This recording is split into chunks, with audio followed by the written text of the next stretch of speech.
Today we will see that how to hide a YouTube channel. Open your internet browser. Open the YouTube. From the right upper hand corner, click on your YouTube channel logo.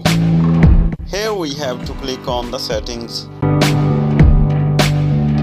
Click on the advanced settings. Now click on the delete channel. Don't be worried, the channel will not be deleted. Further, the option for hiding the channel will be available. Before proceeding further, enter your Google account password. Then click on the next button.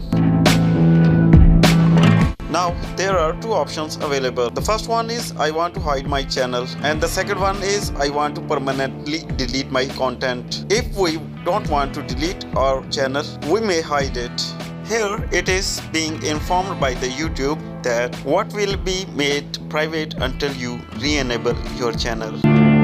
Click on all the check boxes. Now finally click on hide my channel. A confirmation pop-up will appear. Here you are being informed that this action will make your entire channel private, including your all videos, playlist, likes and subscriptions. But your comments will be permanently deleted and can't be restored.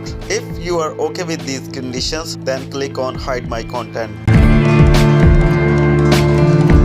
Finally, the channel has been hidden, but it will take some time for your channel to be hidden across the sites. Thank you for watching the video.